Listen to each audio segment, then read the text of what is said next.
Assalamualaikum warahmatullahi wabarakatuh. Perkenalkan, nama saya Dila Trianasari.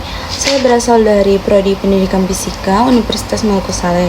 Di sini saya akan menjelaskan mengenai media pembelajaran dan juga media pembelajaran berbasis ICT. Nah, media pembelajaran ini merujuk pada segala bentuk alat, sumber, atau teknologi yang digunakan untuk menyampaikan informasi atau materi pembelajaran guna mendukung proses belajar dan mengajar. Nah, media pembelajaran ini tuh membantu memperjelas materi yang diajarkan, menarik minat siswa, dan memfasilitasi pencapaian tujuan pembelajaran.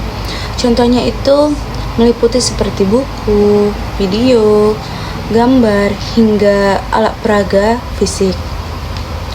Dan sedangkan media pembelajaran yang berbasis ICT ini adalah penggunaan teknologi informasi dan komunikasi dalam proses pembelajaran.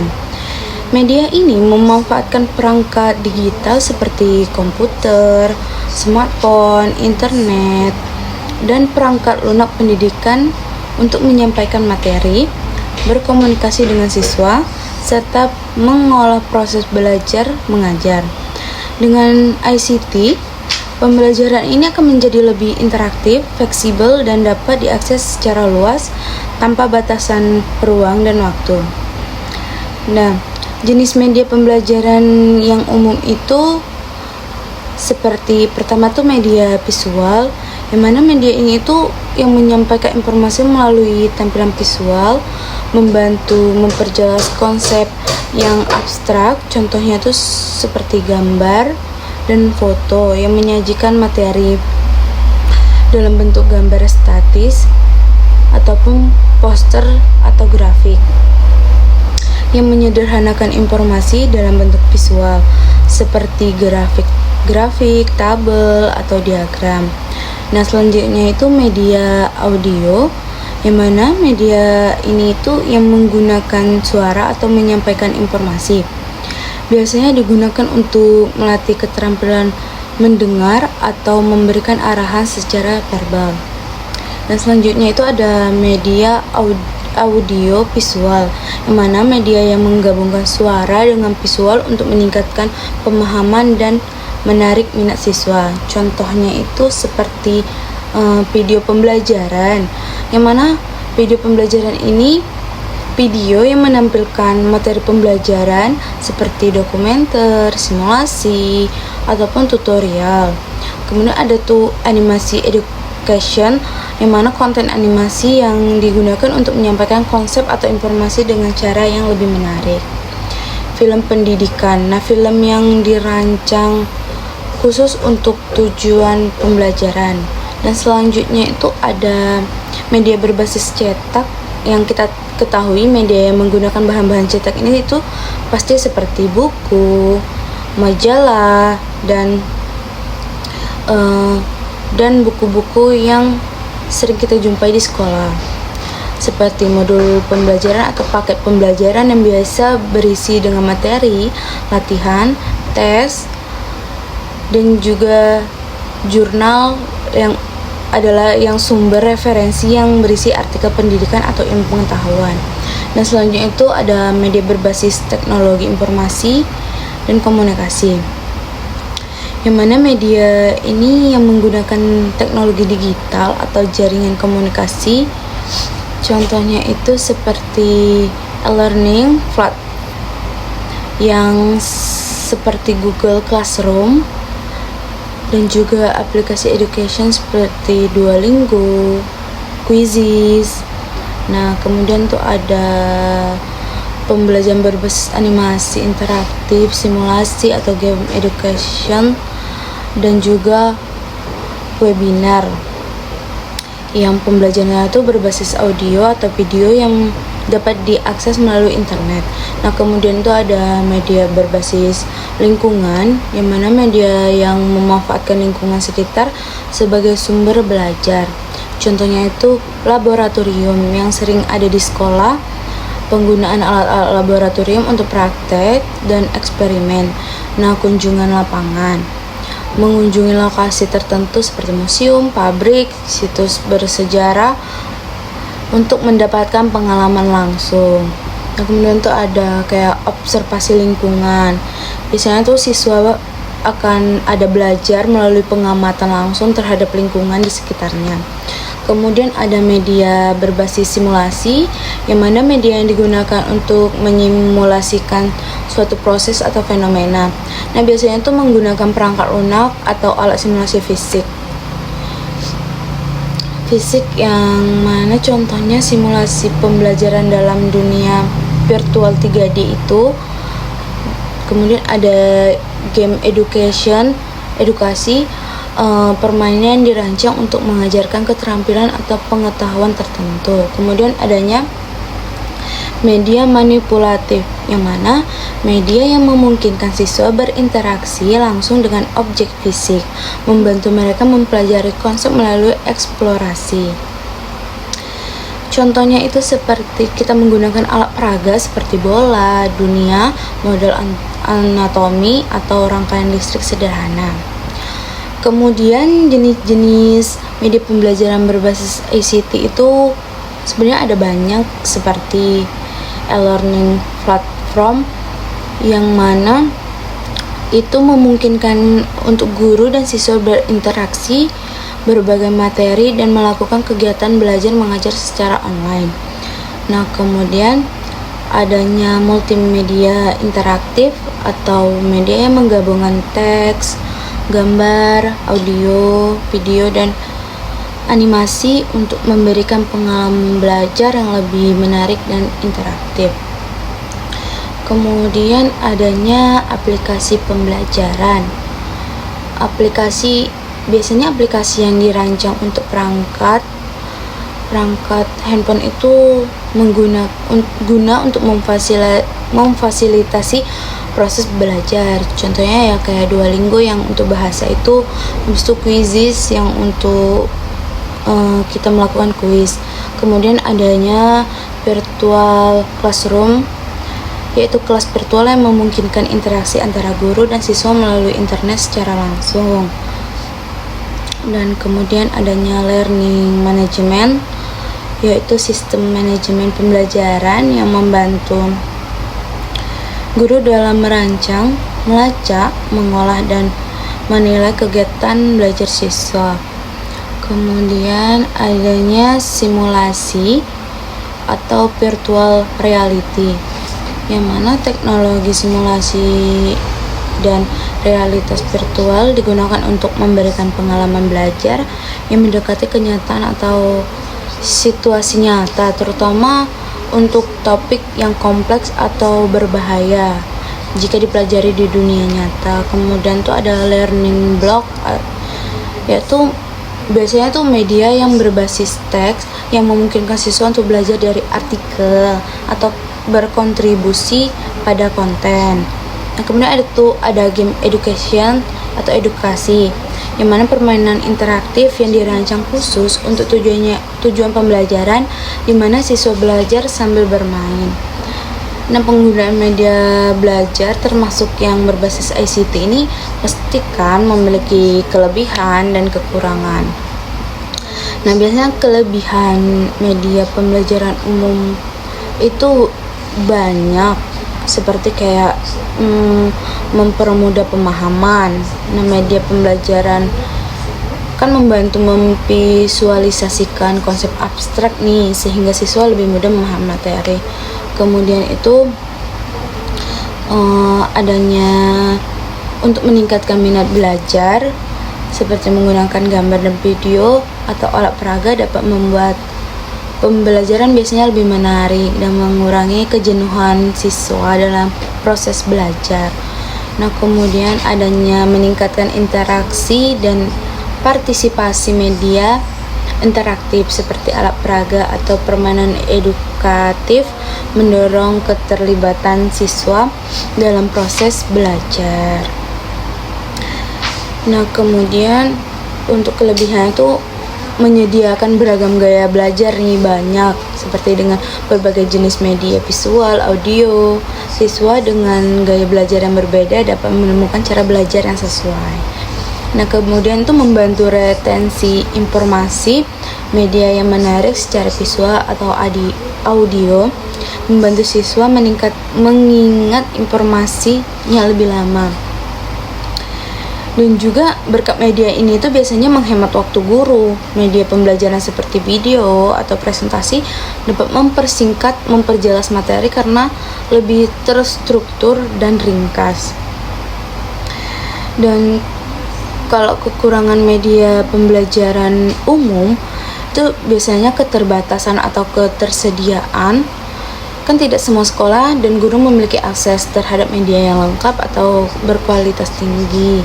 Nah, kemudian tuh kekurangannya tuh ada kurang fleksibel aja. Kenapa? Beberapa media seperti alat peraga fisik nih mungkin tidak sesuai untuk semua materi atau situasi pembelajaran. Nah, kemudian juga pasti media ini memerlukan biaya, yang mana penggandaan media seperti alat peraga, buku, perangkat audio visual dapat memerlukan biaya yang cukup tinggi. Dan juga biasanya kayak keterbatasan interaktivitas beberapa media seperti buku cetak atau gambar statis tidak menawarkan interaksi yang cukup bagi siswa sehingga bisa kurang menarik.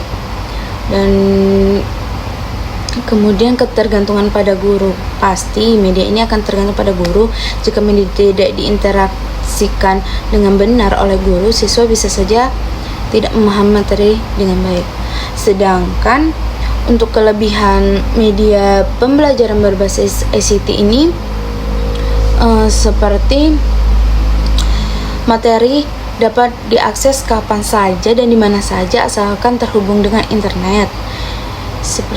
Dan ini tuh memfasilitasi pembelajaran jarak jauh atau pembelajaran mandiri. Dan yang kedua itu dia tuh interaktif di media yang berbasis ICT ini seperti video interaktif, simulasi, game education, dan meningkatkan keterlibatan siswa dan membuat pembelajaran ini lebih menarik. Kemudian kelebihannya ini personalisasi pembelajaran ICT memungkinkan untuk menyesuaikan konten sesuai kebutuhan dan kecepatan belajar siswa melalui e-learning atau media lainnya. Kemudian tuh biasanya kalau media ICT ini tuh lebih mudah untuk berkolaborasi. Siswa dapat bekerja sama melalui online seperti forum diskusi. Kemudian tuh kelebihannya meningkatkan keterampilan teknologi. Nah, menggunakan ICT dalam pembelajaran ini tuh membantu siswa terbiasa dengan teknologi yang akan dihadapi dalam kehidupan profesional di masa depan. Kemudian penyediaan beragam sumber belajar itu lebih banyak. Dengan internet, siswa dapat mengakses berbagai sumber informasi seperti e-book, jurnal ilmiah, video pembelajaran, artikel. Dan kemudian itu ada efisiensi dalam manajemen pembelajaran. Guru dapat dengan mudah mengolah tugas dan memberikan penilaian dan melacak perkembangan siswa melalui e-learning. Dan kemudian kelebihan dari sebenarnya kelebihannya itu masih banyak, tapi itu yang bisa saya jelaskan. Dan selanjutnya kekurangan media pembelajaran berbasis ICT. Nah, untuk kekurangan ini biasanya tuh keterbatasan akses teknologi, yang mana tidak semua siswa atau sekolah ini memiliki akses terhadap perangkat dan koneksi internet yang memadai, sehingga menimbulkan kesenjangan digital. Dan kemudian untuk kekurangannya itu gangguan dan distraksi, ya, yang saat penggunaan perangkat digital siswa dapat terdistraksi oleh konten non-pendidikan seperti media sosial ataupun game. Kemudian pastinya itu lebih ketergantungan pada teknologi baik siswa ataupun guru. Siswa mungkin saja terlalu bergantung pada teknologi dan mengurangi keterampilan berpikir kritis, ya, dan belajar secara mandiri tanpa bantuan perangkat. Dan kemudian tuh kurangnya interaksi sosial langsung. Selanjutnya itu kekurangannya itu memerlukan keterampilan teknis. Guru dan siswa ini harus memiliki keterampilan teknologi yang memadai untuk menggunakan media-media yang akan digunakan untuk media pembelajaran. Dan yang pasti kekurangan itu biaya pemeliharaan dan penggandaannya itu lumayan tinggi, karena seperti komputer, tablet ataupun smartphone tuh perangkat lainnya itu memerlukan biaya yang tinggi dan pemeliharaan yang berkelanjutan. Kemudian potensi masalah teknis atau kendala teknis seperti koneksi internet yang buruk, server down, atau perangkat lunak yang tidak berfungsi dapat menghambat proses pembelajaran. Jadi untuk baik media pembelajaran umum ataupun media pembelajaran yang berbasis ICT ini memiliki kelebihan dan kekurangannya masing-masing. Untuk menggunakan media pembelajaran sebaiknya disesuaikan dengan kebutuhan siswa. Nah, materi yang diajarkan serta ketersediaan sumber daya di sekolah. Kombinasi antara media umum atau media berbasis ICT biasanya memberikan pengalaman belajar yang lebih kaya dan efektif. Nah, dalam penggunaan media pembelajaran dan media pembelajaran berbasis ICT ini pasti terdapat hambatan-hambatan yang sering dihadapi baik siswa ataupun guru kan. Seperti contohnya tuh keterbatasan alat dan materi, yang tidak semua sekolah atau guru memiliki akses kayak alat peraga, media visual atau media audio yang memadai, terutama di daerah terpencil atau sekolah dengan keterbatasan anggaran. Biaya penggandaan media, penggandaan alat pembelajaran seperti perangkat audio visual kayak bahan cetak atau alat peraga fisik bisa memakan biaya yang cukup tinggi. Dan kemudian tuh hambatannya itu kayak kurangnya pelatihan guru atau penguasaan media. Guru mungkin tidak memiliki keterampilan cukup untuk menggunakan atau memanfaatkan media pembelajaran secara optimal, terutama yang berbasis teknologi. Metode penyampaian yang tidak efektif, media yang ada tidak akan efektif jika guru tidak mengintegrasikannya dengan cara menyampaikan yang tepat. Terbatasnya waktu pembelajaran, kemudian hambatannya itu seperti waktu terbatas di kelas. Di dalam pembelajaran yang singkat, guru seringkali tidak memiliki cukup waktu untuk mempersiapkan dan menggunakan berbagai media pembelajaran. Kemudian tuh kebutuhan penyesuaian, yang mana beberapa media memerlukan waktu ekstra untuk dipersiapkan atau dipelajari baik oleh guru maupun siswa. Kemudian kesulitan dalam menyesuaikan dengan berbagai gaya belajar. Pasti setiap media ini kan ada ketidakcocokan media dengan gaya belajar siswa. Nah, tidak semua media nih pembelajaran cocok dengan setiap siswa. Misalnya siswanya lebih kinestetik, mungkin tidak tertarik dengan media yang berbasis teks atau visual yang statis. Nah, kemudian itu adanya kayak keterbatasan infrastruktur dan juga kekurangan ruangan kelas atau fasilitas.